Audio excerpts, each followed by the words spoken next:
On the morning of October 28, 2007, a man called the Bolingbrook Police Department.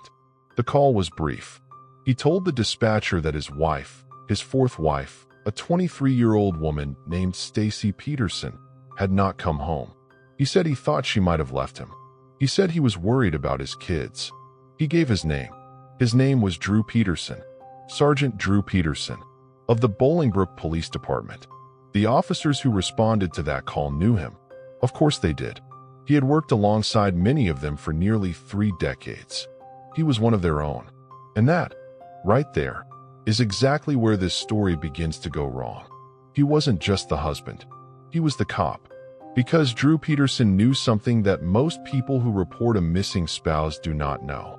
He knew how a missing persons investigation works. He knew what detectives look for. He knew how evidence is collected, processed, and evaluated. He knew because he had spent 29 years doing it himself. And over the next several months, and then years, investigators would come to believe that Drew Peterson had used every piece of that knowledge to do something most criminals never managed to do. Make the evidence disappear. Not just once, twice. 2 wives, 2 suspicious deaths, 1 man, 0 convictions for years. Bolingbrook is the kind of place people move to when they want the American dream delivered in a clean, safe package. Located about 30 miles southwest of Chicago, it is a suburb that grew explosively through the 1980s and 1990s. Tract housing, good schools, low crime. The kind of community where neighbors wave to each other in the morning and leave their doors unlocked in the afternoon. In 2007, it had a population of roughly 70,000 people and a police department of approximately 100 officers. Bolingbrook PD, 100 officers. One of them was Drew Peterson. Among those officers, Drew Peterson was not simply a colleague. He was a fixture. He had joined the Bolingbrook Police Department in 1977.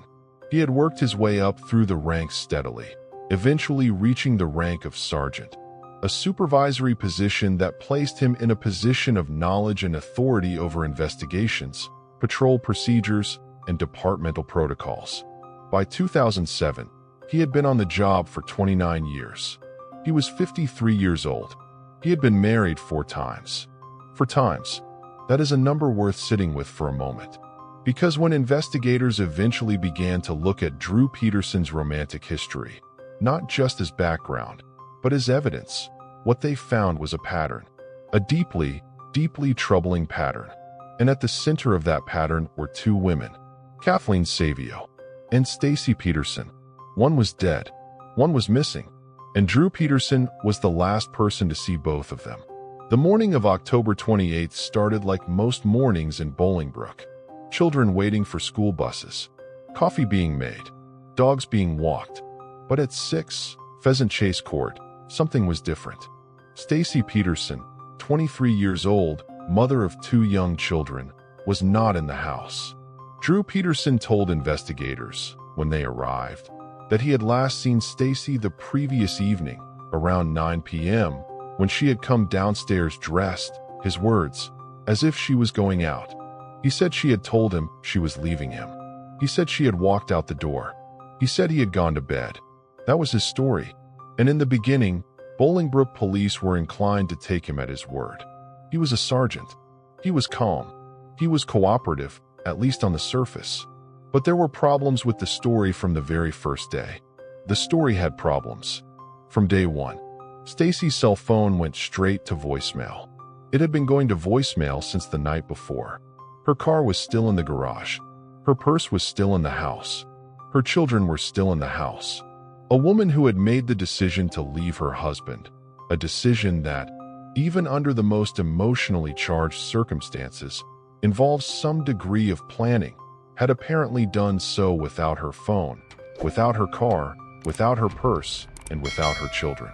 That is not how people leave. That is not how anyone leaves.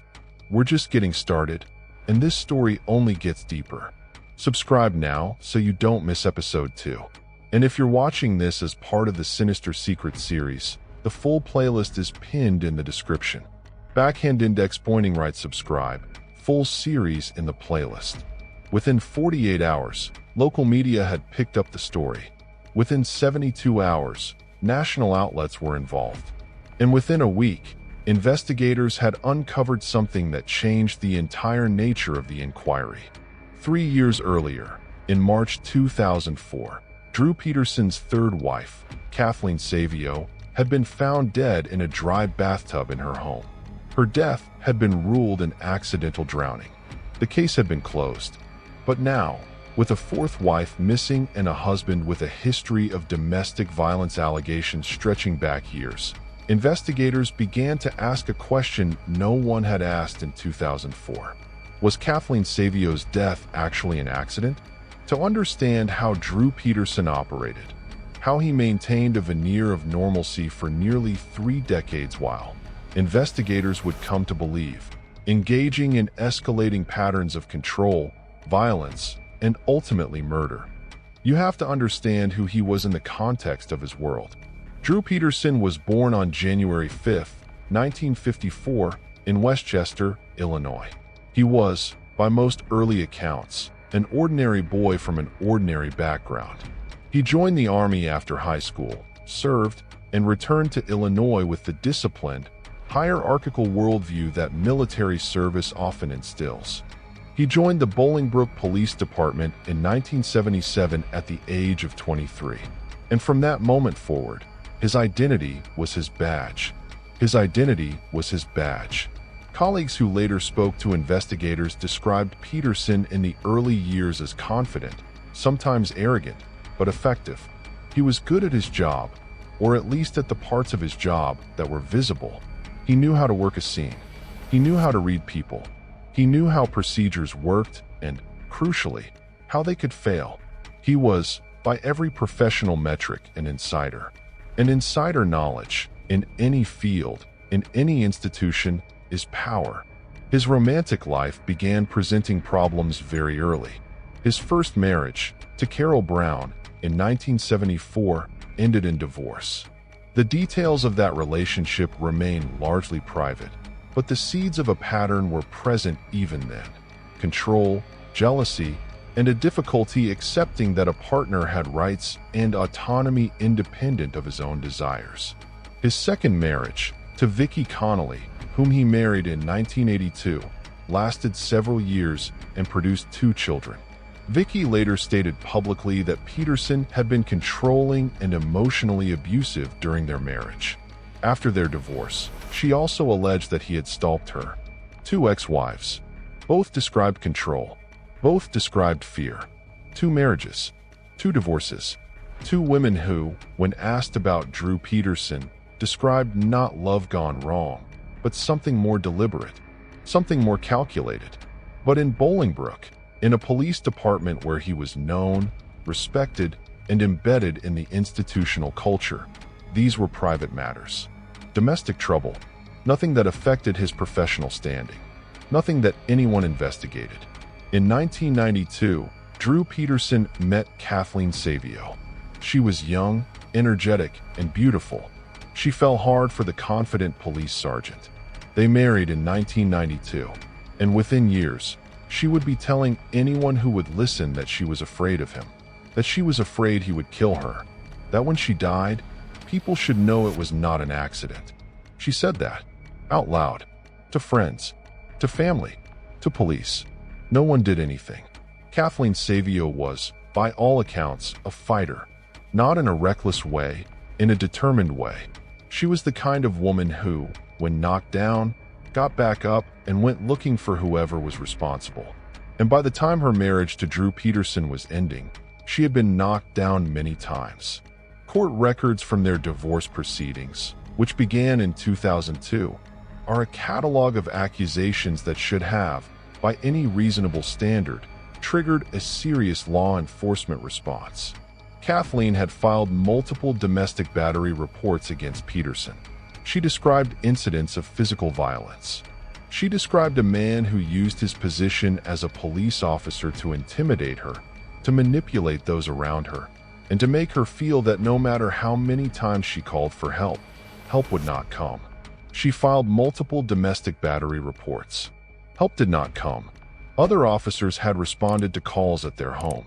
Other officers had documented the complaints. And then, in the way that institutions often protect their own, those complaints had been minimized, managed, and moved on from. Peterson, by all investigative accounts, understood this dynamic perfectly. He knew that a domestic call against a police officer was handled differently than a domestic call against a civilian. He knew the institutional reluctance. He exploited it. In 2002, Kathleen Savio told a neighbor, in explicit, direct terms, that she was afraid Drew Peterson would kill her. She reportedly said words to the effect of, "If something happens to me, it's not an accident." She said, "If something happens to me, it's not an accident." In February 2004, the couple's divorce was nearly finalized. A settlement was close. Kathleen was set to receive the family home and a significant financial settlement. On March 1st, 2004, a neighbor discovered Kathleen Savio dead in her locked, dry bathtub. She had a gash on the back of her head. She was 40 years old. Illinois State Police investigators processed the scene. A coroner's jury convened. The death was ruled accidental drowning. The case was closed. Drew Peterson inherited everything. For weeks after Kathleen was buried, he began dating Stacy Callis. She was 17 years old. He was 49. When Stacy Peterson disappeared in October 2007, Illinois State Police took over the investigation from Bolingbrook PD almost immediately. The rationale was appropriate. You do not let a police department investigate one of its own sergeants. Illinois State Police took over. You don't investigate your own. The Illinois State Police brought in their major crimes unit. They brought in forensic specialists. They brought in prosecutors from the Will County State's Attorney's Office. And one of the first things they did, one of the most consequential decisions made in the entire case, was to order the exhumation of Kathleen Savio's body. If Stacy had simply disappeared, runaway wife, new lover, impulsive decision, the 2004 death might have remained a closed chapter. But Stacy's disappearance, combined with the pattern of domestic violence allegations, the suspicious circumstances of her last known evening, and the fact that Drew Peterson's previous wife had explicitly predicted her own murder, all of it pointed backward in time. To Kathleen, to that bathtub, to a conclusion that, once reached, could not be unreached. Kathleen Savio's body was exhumed in November 2007. A new forensic examination was conducted by Dr. Michael Baden, one of the most experienced forensic pathologists in the United States. His findings directly contradicted the original ruling. New findings contradicted everything. Dr. Baden concluded that Kathleen Savio's death was not accidental. The injury to the back of her head was inconsistent with a simple fall in a bathtub. The positioning of the body was inconsistent with accidental drowning. The evidence, he determined, was consistent with homicide. The death that had been ruled an accident in 2004 was reclassified. Kathleen Savio had been murdered, and the primary suspect, the only person who had motive, means, access, and a documented history of threatening and abusing her, was Drew Peterson. He was not arrested. Not yet. Because the evidence, while deeply compelling in its totality, was circumstantial, and Drew Peterson, with his 29 years of insider knowledge, had made sure that the direct, physical, irrefutable evidence was simply not there to be found. He knew what to destroy. He knew how to disappear evidence. This is the core of this case. Not just the crimes, but the methodology. Drew Peterson did not just kill. He systematically dismantled the possibility of being caught. And understanding how he did that, understanding the specific, deliberate, expert steps he took to erase evidence, is what makes this case unlike almost any other in modern American criminal history. In the weeks following Stacy's disappearance, investigators began systematically interviewing everyone who had known both Kathleen Savio and Stacy Peterson. What emerged from those interviews was a portrait of a man who had spent years constructing a world in which his actions were invisible, But Kathleen had not been entirely silent. She had spoken to people. She had documented. She had, in her own way, understood what she was dealing with, and she had tried, within the limits of what she believed was possible, to create a record. She tried to create a record. She knew what he was. Investigators found that Kathleen had written a letter to her divorce attorney shortly before her death. In that letter, she described specific incidents of violence. She described specific threats. She described a man who had told her, in words she quoted directly, that he could kill her and make it look like an accident. He told her he could make it look like an accident. And then, within months of writing that letter, she was dead. In what had been ruled, for 3 years, an accident. He told her he could make it look like an accident. This letter changes everything. And we're just finishing episode 1. The full series is 8 episodes deep. Subscribe and turn on notifications so you don't miss a single piece of this story. The link is below. Bell subscribe plus notifications. Don't miss an episode. The letter was powerful, deeply powerful, but it was also, under the rules of evidence that governed American criminal trials at that time, inadmissible. It was hearsay, a dead woman's words, written before her death, about what she feared, legally, structurally, could not be used in court without significant legal innovation. And here was where the case against Drew Peterson entered a new and extraordinary phase, one that would change Illinois law forever. The case would change Illinois law forever.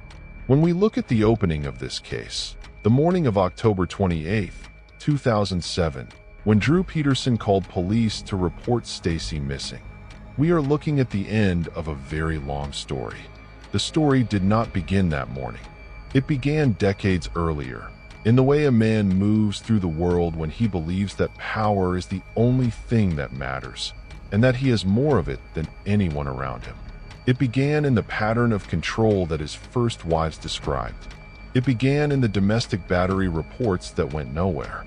It began in the moment Kathleen Savio told someone she trusted, "If I die, it wasn't an accident." And it continued, even after her death, even after Stacy vanished, in the extraordinary lengths Drew Peterson went to in order to ensure that no one could prove what he had done. In the episodes ahead, we are going to go deeper. We are going to follow the investigation step by step. We are going to examine the evidence that was found and the evidence that was destroyed. We are going to follow the legal battles that rewrote Illinois law. We are going to sit with the families, Kathleen's family, Stacy's family, and understand what 4 decades of this kind of loss feels like. And we are going to arrive, ultimately, at a verdict. But we are also going to ask the harder question, the one that the verdict does not answer. What about Stacy? What about Stacy? How a police department's loyalty to one of its own allowed a murderer to operate for years. There is a thing that every experienced police officer knows. It is not taught explicitly in any academy curriculum. It is learned on the job, through hundreds of crime scenes, through court testimony, through watching cases succeed and fail in real time. It is this. Most criminals get caught because they leave evidence. And the reason most criminals leave evidence is simple. They don't know what detectives are looking for. Drew Peterson knew. After 29 years working the job, processing scenes, testifying in court, watching prosecutors build cases and defense attorneys tear them apart, he knew exactly what investigators would look for if they ever came looking at him. He knew the value of trace evidence. He knew how blood reacts to cleaning. He knew which surfaces hold fingerprints and which ones don't. He knew how cell phone records work. He knew how witness timelines are constructed. He knew all of it. And the evidence, or more precisely, the extraordinary absence of evidence, in both Kathleen Savio's death and Stacy Peterson's disappearance suggests strongly that this knowledge was not academic. He used it. He used everything he knew, against everyone who trusted him. In any institution, police department, hospital, school, corporation, there exists what sociologists call a culture of internal loyalty. The instinct to protect colleagues. The reluctance to believe the worst about someone you work alongside every day. the implicit understanding that what happens internally stays internally. In police departments, this culture is particularly strong, and for understandable reasons. Officers depend on each other for their physical safety. The job demands trust. That trust creates bonds that are, in some contexts, essential. But that same culture, when unchecked, when unexamined, can become something much darker. It can become a shield for the worst actors among a force. Loyalty becomes a shield for the worst actors. In Drew Peterson's case, the Bolingbrook Police Department's institutional culture did not actively conspire to protect a murderer. The evidence does not suggest that, but it does suggest something almost as troubling: that the repeated warning signs, the domestic violence calls, the complaints from Kathleen, the departmental awareness of Peterson's behavior, were processed through a filter of institutional reluctance. He's one of us. There must be another explanation. Consider the timeline. Between 1992 and 2004, the duration of Drew and Kathleen Peterson's marriage, Bolingbrook Police Department records show that officers were dispatched to the Peterson residence on multiple occasions for domestic disturbance calls. Some of those calls were documented. Some resulted in reports being filed. None resulted in an arrest of Drew Peterson. Not one. Multiple domestic calls. 0 arrests of Peterson. This is not simply a departmental failure, though it is certainly that. It is also a systemic one. Research consistently shows that domestic violence cases involving law enforcement personnel, either as victims or perpetrators, are handled with greater institutional hesitancy than equivalent cases involving civilians. Officers are reluctant to arrest colleagues. Supervisors are reluctant to escalate. Prosecutors are reluctant to charge. The system, designed to protect, fails the very people most at risk. In Kathleen Savio's case, that failure was, ultimately, fatal. The calls that were answered wrong. The domestic disturbance calls logged at the Peterson residence between 1992 and 2004 paint a specific picture. They are not the picture of a volatile but mutually combative relationship. They are the picture of one person, Kathleen Savio Peterson, reaching repeatedly for a system that was failing her. She reached for the system. The system reached back with paperwork. In documented instances, officers arrived at the home, assessed the situation, and departed without arrest, without meaningful follow-up, and without referral to victim services. The standard procedures that exist in most modern police departments, mandatory arrest policies, victim advocacy contacts, safety planning, were either not yet in force in Bolingbrook at that time or were inconsistently applied in cases involving officers. Kathleen knew this, and so she began documenting herself. She kept a journal. She wrote letters to her attorney. She made statements to friends and family that were, in retrospect, acts of a woman who understood she might not survive, and who was doing everything she could to leave a record behind. One neighbor later told investigators that Kathleen had called her on the phone on more than one occasion, distressed and frightened, describing specific incidents. Another family member recalled Kathleen saying, in the period shortly before her death, "If he doesn't kill me, the divorce will go through.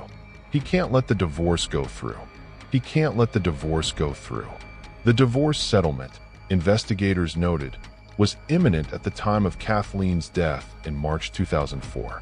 She was set to receive the family home, a significant financial asset, and ongoing support payments. Drew Peterson stood to lose substantially, and within days of her death, the divorce case was closed. The settlement was voided. Peterson inherited the home. The motive was not ambiguous. It never had been.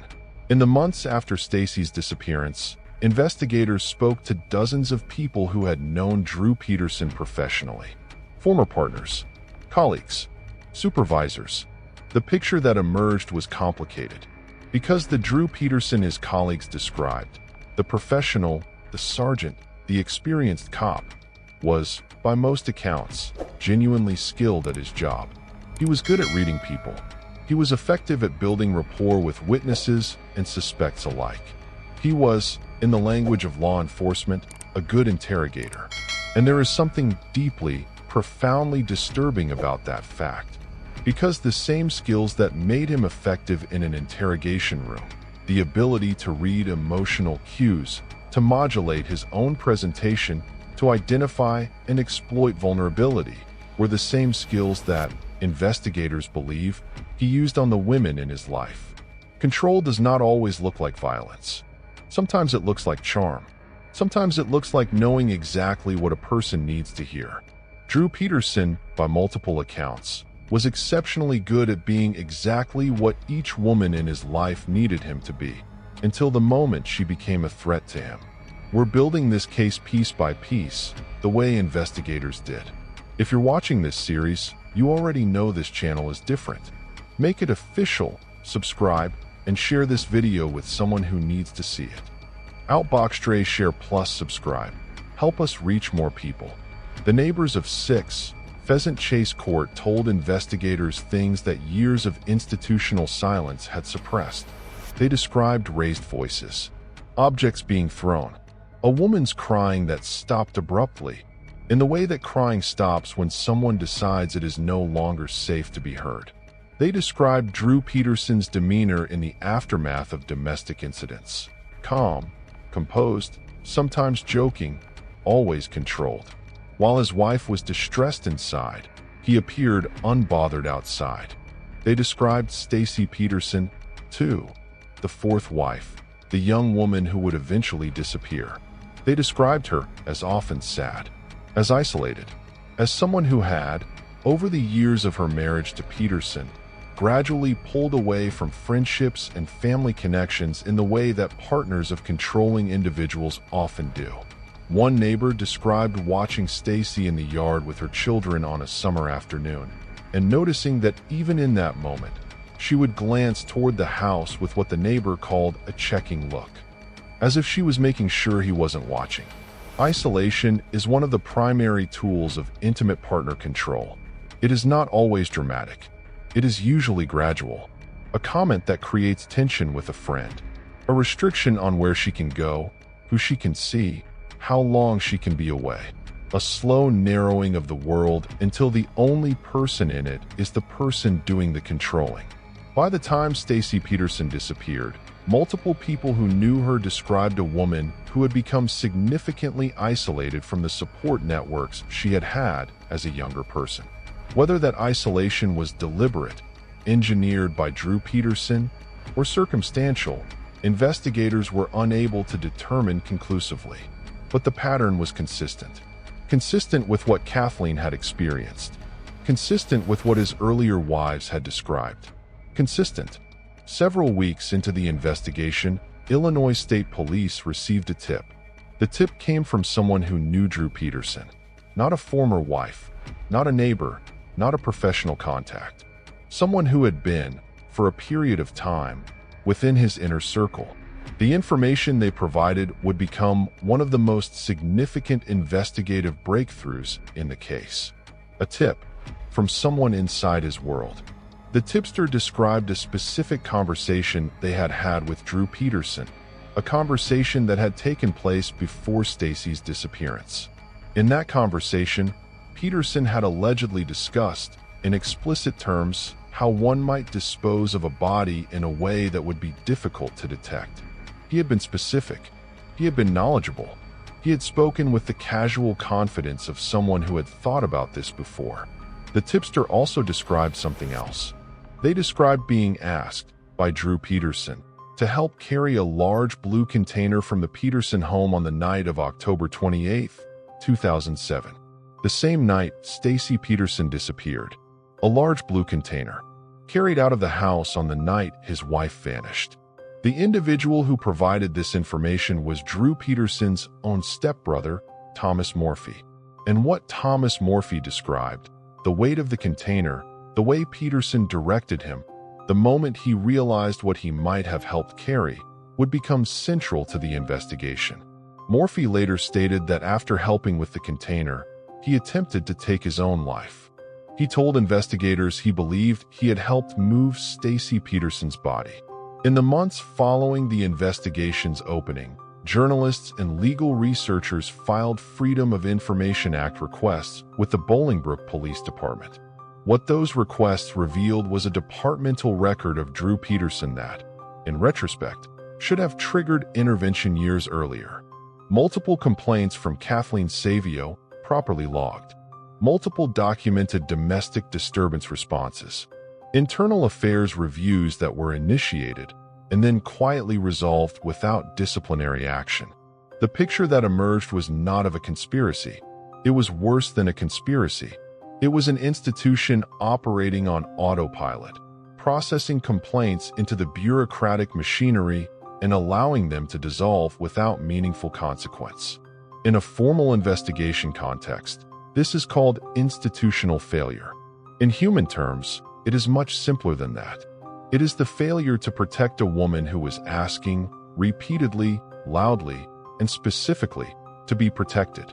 The Bolingbrook Police Department has never issued a formal public accounting of its handling of the Peterson domestic complaints. The individuals involved in those decisions have not been publicly identified or held accountable. This is not unique to Bolingbrook. It is a pattern that repeats, with devastating regularity, across police departments and institutions of all kinds throughout this country and around the world. And until that pattern changes, until the institutional culture catches up with the legal frameworks designed to protect victims, women like Kathleen Savio will continue to reach for a system that fails them. By the end of 2007, 2 months after Stacy's disappearance, Drew Peterson had become one of the most watched men in America. The media coverage was relentless, and Peterson, in a choice that many investigators found simultaneously baffling and revealing, embraced it. He gave interviews. He appeared on morning shows. He made jokes. He hired a publicist. Criminal psychologists who observed his public behavior during this period noted something consistent with what his victims had described in private. The confidence of a man who believed he was smarter than everyone around him. The performance of a person who had learned, over decades, that charm and composure were his most effective tools. But the investigation was not charmed. The investigators, the state police, the forensic specialists, the prosecutors, were not responding to his presentation. They were building a case, piece by piece, step by step, in the same methodical way that all good investigations are built. And the case they were building would eventually arrive at a trial that would rewrite Illinois law, set national legal precedent, and end, after years of extraordinary effort, with a verdict. But before the verdict, before the trial, before the charges, there was still the question of Stacy. Where was she? Where was Stacy?